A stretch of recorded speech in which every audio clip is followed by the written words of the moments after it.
Hydration of alkene proceeds by three different methods. The first method is the hydration in the presence of an acid. By definition, hydration is the addition of water. So at the end, you're going to end up adding a hydrogen and an OH. And your product is going to be an alcohol. But the way to form an alcohol differs between one method and the other. So the first method is going to be in presence of an acid. Whenever you see an acid, then the mechanism is going to go by Markovnikov, meaning that the hydrogen from the acid is going to first add, and it's going to add to the less substituted carbon. And then the OH from the water, it's going to add to the most substituted carbon. Every Markovnikov mechanism is going to proceed by a carbocation formation. When we say carbocation, we mean that there is a potential in order to rearrange. If we have this alkene here, and we are reacting this alkene in presence of water and an acid. The acid can be sulfuric acid, phosphoric acid, it really doesn't matter. Any strong acid that doesn't generate a nucleophile. So don't use HCl, don't use HBr, use those acids that generate a weak conjugate base. Now we know that water is a nucleophile on its own, and the double bond is a nucleophile. So it doesn't make sense that water reacts with the double bond.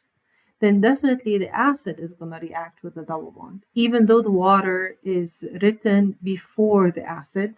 And this is how we write it. We write the water and we write the acid. But in reality, the double bond is going to react with the hydrogen of the acid first, because it's this hydrogen that is going to be partial positive. You have two ways to approach this reaction. You can either combine the acid and the water by an acid-base reaction there. This is the base, this is the acid. So you react the water plus the acid, and you form the hydronium ion. This is going to be an acid-base reaction. Or you simply react the acid alone and then the water alone. Whatever you feel comfortable with, but normally when we do these reactions, we mix the water with the acid, we create the hydronium ion, and it's the hydronium ion that is going to react with the alkene. So this is going to be my base, this is going to be my acid from the hydrogen because it's partial positive, it's going to attack, and this is going to leave. So I'm going to end up having my hydronium ion. This is the H3O plus the HSO4 minus. This is the conjugate base left. So this means that throughout the reaction, if I need any base to pick up any extra hydrogen, then I have this base to come and pick up that extra hydrogen. I can either use HSO4 minus to be a base, or I can simply use the water. Any conjugate base that have lone pairs can do the job. And this one has lone pairs from the oxygen. So anyone can do the job. So I'm going to start my reaction over here with the reaction of alkene with the hydronium ion. So starting with the alkene, that alkene is going to react with the hydronium ion. I know my double bond is my nucleophile. So that double bond is going to come and attack the partial positive hydrogen. So it's going to attack this hydrogen over here. It's going to open up. So this is going to open up. It's going to attack the hydrogen. Every time I make a bond, I break a bond. So water is going to leave. And the attack is going to be according to Markovnikov. So I have 2 carbons on the alkene. The attack is going to be on the less substituted carbon. So these are my 2 carbons. Now this carbon is connected to a carbon, while this carbon is connected to a carbon that is branched. So this carbon over here is considered to be most substituted, and this one is going to be the least substituted. So that one is going to be the least, and this one is going to be the most. So hydrogen is going to come and attack to the least substituted carbon over here. Now, we could consider the stereochemistry of the hydrogen addition that can attack from the top and from the back, but I'm just going to neglect this and just make it in plane as a line. And then you're going to end up getting the carbocation over here. I'm going to only consider the stereochemistry of the carbocation. And then don't forget your substituents in there. Now, this is going to be a secondary carbocation, and that secondary carbocation can undergo a rearrangement. And the rearrangement is going to be a methyl shift. So you can simply circle the CH3 together with its electrons and move it towards the carbocation, and then you're going to end up get your new carbocation, which is the tertiary carbocation. This is a cycle of 6-membered rings, so let's draw it as a 6-membered rings in there. The CH3 position is now here. I created a carbocation over there. This is going to be a planar structure in this case. Now I have my water to be a nucleophile. Why did I say water to be a nucleophile? It's a nucleophile because water left from the H3O plus, right? So water here is going to be in the solution. So here I do have plus water in there. That is going to be the nucleophile. So H3O plus carries two things. It carries the electrophile that is going to start the reaction by allowing the nucleophile double bond to pick up the hydrogen and add to the less substituted carbon, forming a carbocation. Do the rearrangement, because every time Markovnikov happens with the rearrangement, and then my water is going to attack. Water here is going to be a nucleophile. It's already found in the solution. And that nucleophile now has the two possibilities to attack, either from the top or from the bottom. So that water can attack either from the top, or it's going to come and attack from the back in there. And the reason I'm saying from the top and the back, because you are generating a chiral center in here. This carbon already has 3 different groups around it, and you're introducing a 4th one. So if this is the case, please consider stereochemistry of the reaction, and you're going to end up having your CH3 over here, and then your water. So water is going to attack, and every time you are using a neutral nucleophile, you need a base in the solution to come and pick up that extra hydrogen that you are forming. This is going to push the ethyl group to the back, plus water is going to be at the back, and that is going to push the ethyl group to be in front. Do not forget your lone pairs or your charges on the oxygen. There you go. And that is going to be your ethyl group in there. I'm not done yet because my product is not neutral. So I'm going to use any base in the solution. You can simply use the B with the lone pair in there, any base. Or if you want to be specific, you can use either HSO4 minus, because that was the conjugate base that left when I reacted water with sulfuric acid. Or you can use water again. Whatever you want to use, just use it. You need, in this case, a base. And the base needs to be lone pairs. So look in your solution and see. If you see any lone pairs, that will be a good base in order to come and take that extra hydrogen. So the base is going to come take the extra hydrogen.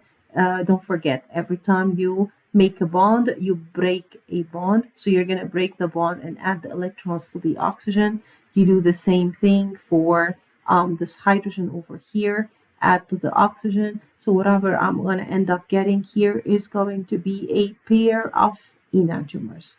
So I'm going to end up having my OH in there. This is going to be my ethyl plus my water, or my OH to be at the back, and my ethyl to be in front. What I have here is a chiral center. I have a chiral center here. I do have a chiral center here. Now, of course, I also have a chiral center in there for this carbon, but since I did not show the stereochemistry of the CH3, I don't know it, so I'm just going to go ahead and neglect that. This is a chiral center in there, so I'm going to have a pair of enantiomers. Also, one more thing I want to add over here. When you did the rearrangement and the CH3 moves to the carbocation, the CH3, when it moves to the carbocation, it can move to the front or to the back. But I neglected the stereochemistry of this CH3 in there, and I made it in plain. And you can do this. You can neglect the stereochemistry of the rearranged carbon. You can make it in plain in there. And in both cases, whether you do the stereochemistry or you don't do the stereochemistry of this carbon, it's still going to be a pair of enantiomers in this case.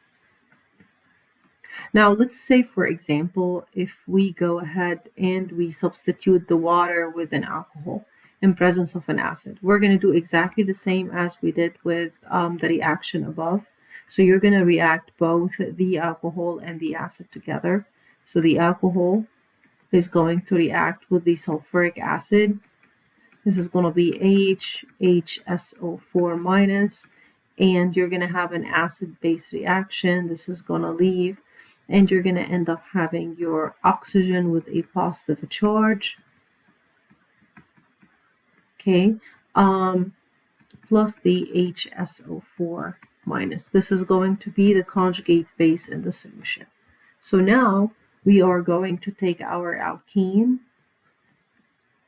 and that alkene, we are going to start by reacting it with the hydrogen. So opening up the alkene in there. So the double bond is going to open up. It's going to pick the hydrogen, and the alcohol is going to leave, and that alcohol will remain in the solution because this is going to be our nucleophile in the next step of the reaction. So the hydrogen will add to the less substituted carbon, and I do have two carbons here. I have a carbon here and a carbon here, and this is where the addition is going to be on the double bond. So this is going to be my less substituted carbon. So this one here is going to be the less substituted, and this is going to be the most substituted. So the hydrogen is going to start by adding to the less substituted carbon, which is going to be over here. And the most substituted carbon now is going to carry the positive charge. Now the most substituted carbon already has a CH3 on it, and this is going to be a tertiary carbocation. And it's a very stable carbocation, so you don't need to rearrange in this case. Now, once you form your tertiary carbocation, then you are going to react this with the nucleophile that is found in the solution. And the nucleophile that is found in the solution now is the alcohol. So as we did before, the alcohol is going to come and attack because the carbocation is planar. It's going to attack from the top, or it's going to come and attack from the back. And every time it attacks from the top or from the back, it's going to push any group that is found on that carbon to the back or to the front. So this CH3 now is going to be in front because the methanol is coming from the back. And add your lone pairs and the plus charge. And don't forget here that I do have a fixed carbon. This carbon over here, this is a chiral center, and it is a fixed carbon in there. This is going to make any stereoisomer that I'm going to get to be a diastereoisomer in this case, because this is a fixed chiral center. I didn't do anything to that. Plus, the CH3 is going to be pushed at the back, and your alcohol is going to be in front. So again, I can change that nucleophile over here to be any sort of a nucleophile in presence of H+. I know that the first step, the protonation is going to be the first step always, because the nucleophile has to react with the electrophilic hydrogen. And kick out the leaving group, and then that leaving group is going to act as a nucleophile in there. So this again is going to be fixed. And then I'm going to use any base in the solution, which is, for example, HSO4 minus. I can use, as we said, another alcohol molecule in there. And that base is going to come and take that extra hydrogen here, form a lone pair, or it's going to come and take that extra hydrogen here and form a lone pair. So you're going to end up getting your product in this case. Although these both are chiral centers, but as I said, we have a fixed carbon, so they are considered now to be both diastereoisomers in there. So this is going to be a CH3 and then OCH3. And these two, you have your chiral center here, you have your chiral center there, but don't forget that this is also a chiral center in both of those. So this is why these two are considered to be diastereoisomers. They are not enantiomers, they are diastereoisomers because they differ in just one chiral center and the other chiral center is exactly the same. Oxymercuration is another hydration reaction. And in this reaction, I am reacting an alkene with mercury acetate. We abbreviate the mercury acetate as HGOAC, and you have two acetate groups that are connected to the mercury. So the acetate group in there is a CH3 connected to a carbonyl. So we abbreviate this as an AC. So we have two AC groups that are connected to an oxygen and then a mercury in there, which makes the mercury to be a bulky group, similar to a bromine or a chlorine in this case. So it's going to add exactly in the same way.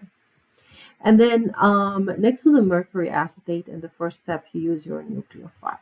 Now we're going to vary that nucleophile. This nucleophile can either be water. Now, all the nucleophiles that we are using here, if you realize they are neutral nucleophiles.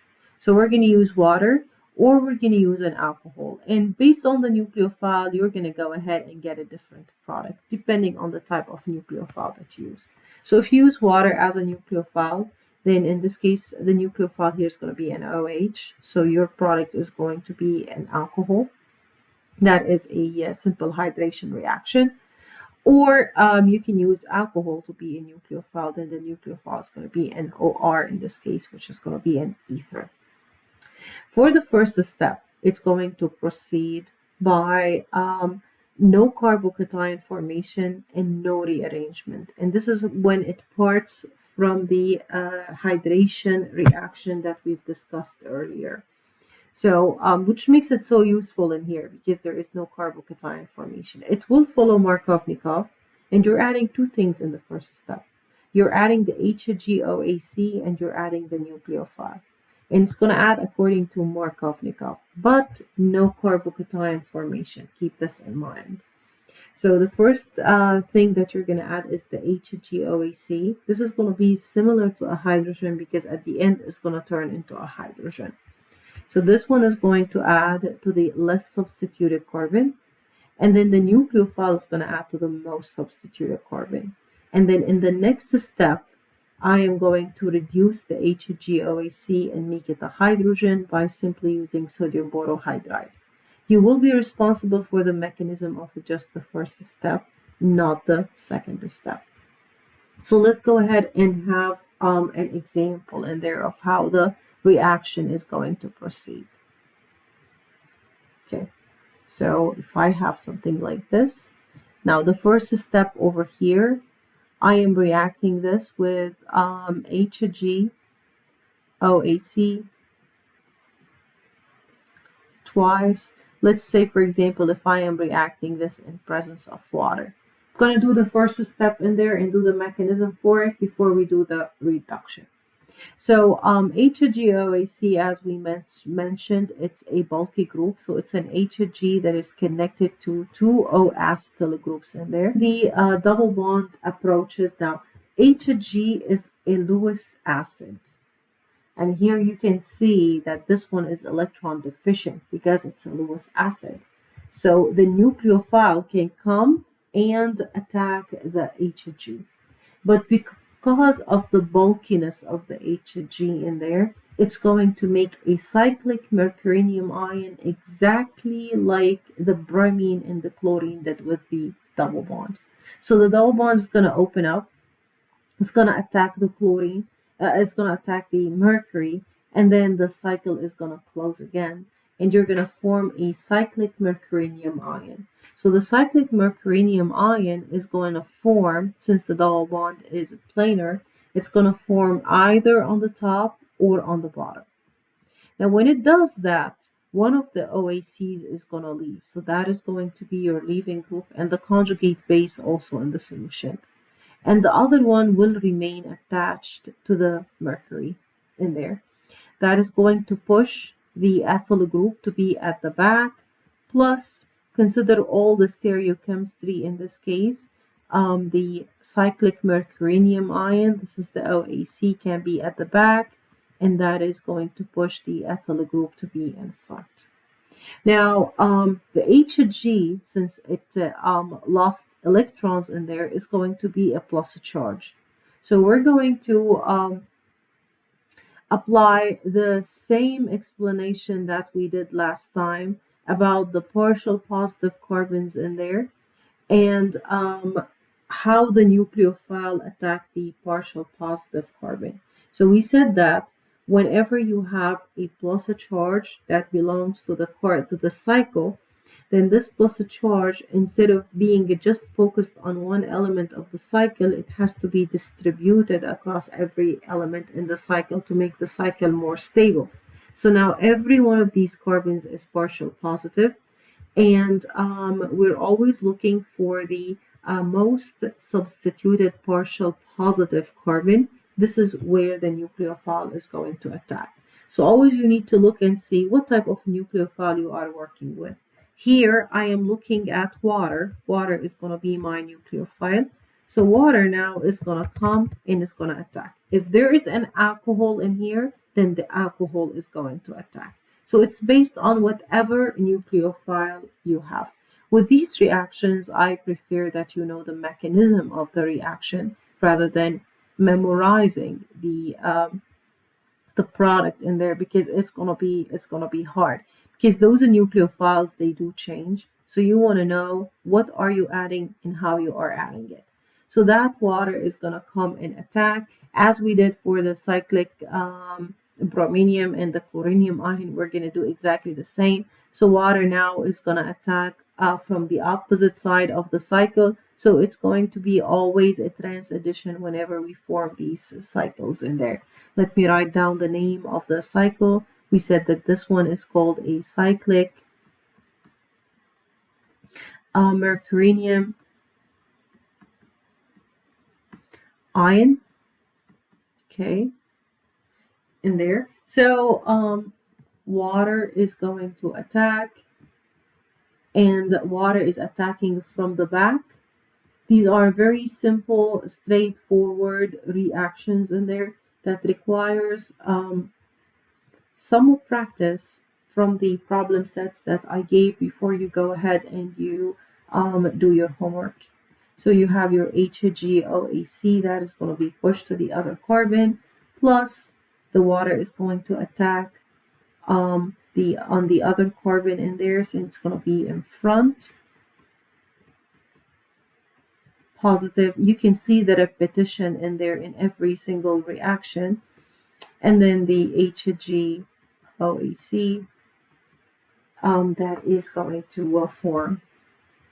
Now, I'm not done yet, of course. Before doing the reduction step and reducing the HGOAC, I want to get rid of the hydrogen, the extra hydrogen in there in the solution. You have two ways to get rid of the extra hydrogen in the solution.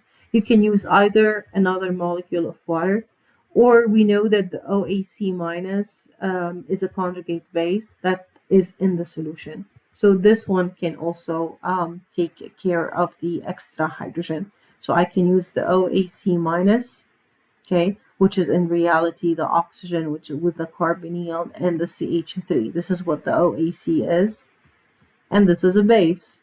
and that base can come, strong base, it's going to come, it's going to take that hydrogen and form a lone pair, or I can use the water, whatever you want. Both have lone pairs on the oxygen and both act as a base. I'm going to go ahead and use the OAC. So this one is going to come, it's going to take the hydrogen, form a lone pair, or it's going to come, take the hydrogen here and form a lone pair, and you're going to end up getting your product in this case, but not yet. It's the product, I mean, of the first step of the reaction.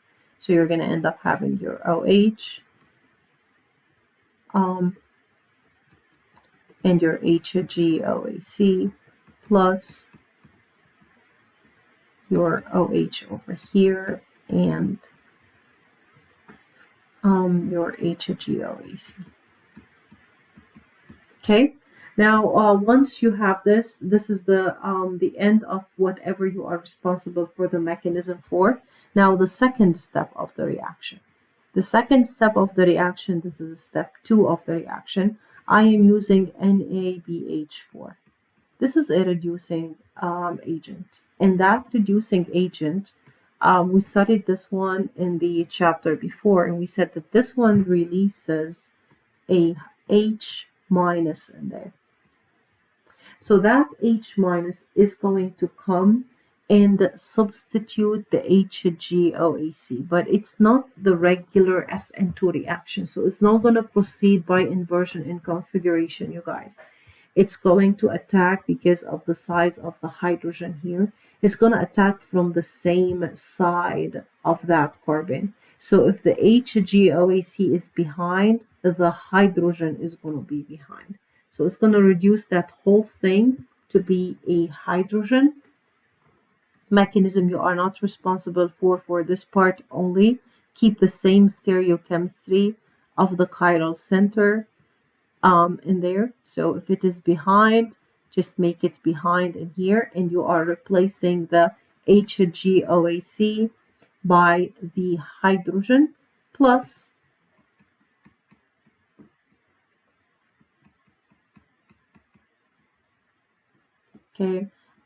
your HGOAC is going to replace by hydrogen. So you can easily see that my reaction here is going to be a trans addition. So you're adding trans, and this is always the case whenever you have a cyclic brominium or mercurinium ion. The attack is always on the opposite side of the cycle. So here I'm going to end up having a trans addition of the hydrogen and the OH. If you take a look here, you can easily see that this followed the Markovnikov because hydrogen added to the less substituted carbon and OH added to the most substituted carbon, but there were no carbocation formation in this type of mechanisms, so there is no rearrangement. Let's go ahead and consider this reaction over here. Alcohol is going to be our nucleophile. Now, notice that around the double bond, around the alkene, you have two groups that are the same. So no need for you to consider the stereochemistry of the reaction in this case.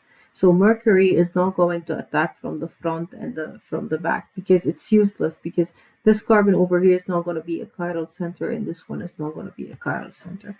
So in this case, we're going to go ahead and ignore the stereochemistry of the reaction. And we are just going to add the mercury, and we're going to obtain just one product in this case. So the double bond is going to open up, it's going to pick the mercury, and it's going to form a cyclic structure.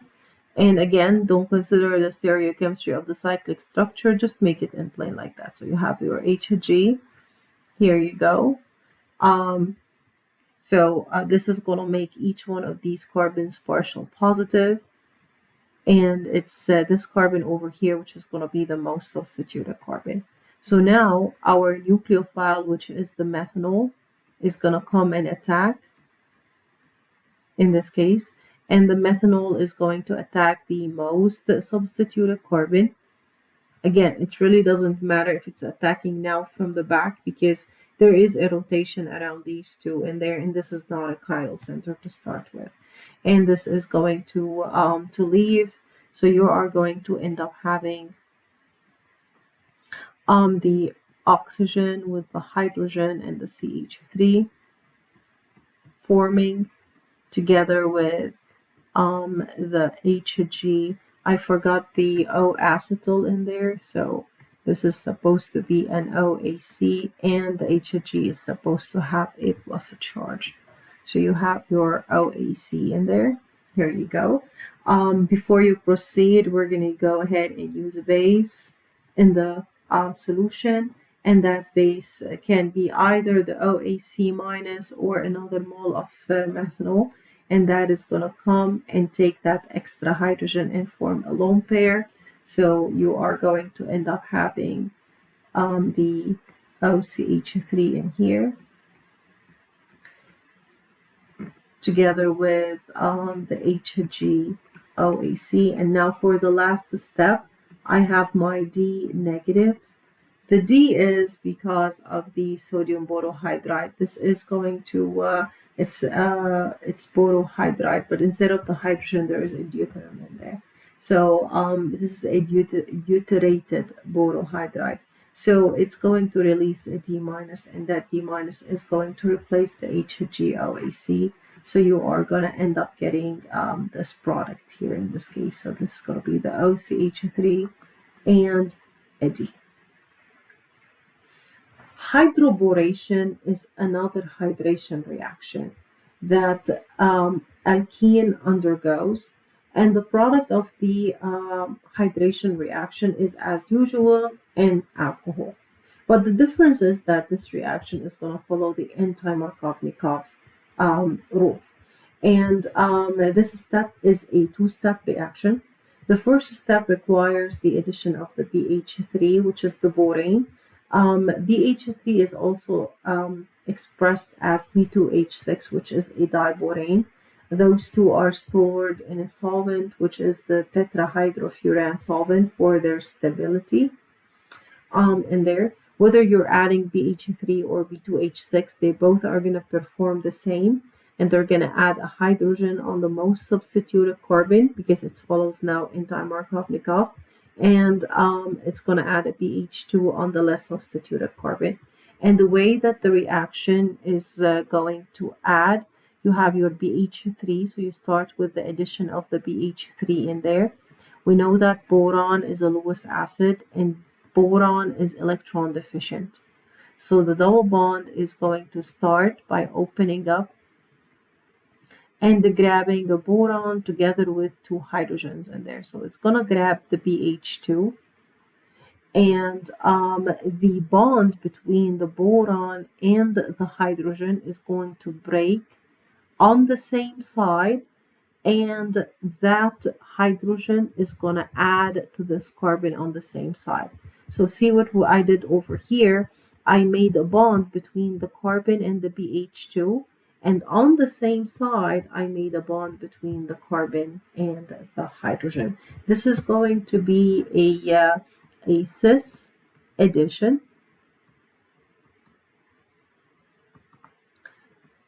And you are only responsible for the mechanism of the first step in there, where you need to show that the hydrogen and the BH2, they add on the same side.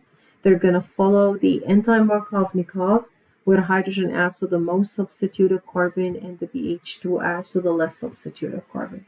Now, in the next step of the reaction, now this is the oxidation. And in the oxidation, you're not responsible for the mechanism, so just take the product as is. BH2 is going to be oxidized into NOH. The oxidation is due to the peroxide and the OH. So if I change the OH into an OD, now then the OH is going to be over here in OD instead of an OH. So let's go ahead and have an example here. So if I have my alkene, and on the alkene I do have my R group, and I am reacting this. This is a two-step reaction. So let's start with the first step. We're going to use borane in presence of THF. We said that THF is a solvent. This is tetrahydrofuran to stabilize the BH3. So with this reaction over here, We're gonna write down the Lewis structure of the BH3 in there. And the reaction is going to proceed as such. The double bond is going to open up and pick up the boron because the boron is electron deficient. And when it picks up the boron, it's going to pick up the boron and the two hydrogens at the same time. And then the hydrogen, the leftover hydrogen, is going to come and add to the carbon. Now, the rule says that this hydrogen is going to add to the most substituted carbon of the alkene, and this carbon over here is going to be the most substituted. And this carbon over here is going to be the least substituted. So the BH2 adds to the least substituted, and the hydrogen adds to the most substituted. But the addition, if it's a cycle, you have to show that the addition is going to be a cis addition, meaning that the BH2 is going to attack on the same side of the hydrogen, either both up or both down. So you have to consider both. I'm going to consider the first case where both are up. So if both are going to be up, then this is going to push the R group that I have here to be at the back. I think I added an additional carbon that I shouldn't have added over here. So I have my carbon there. There you go.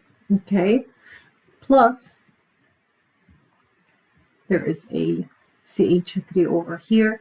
Plus, both can be added also at the back.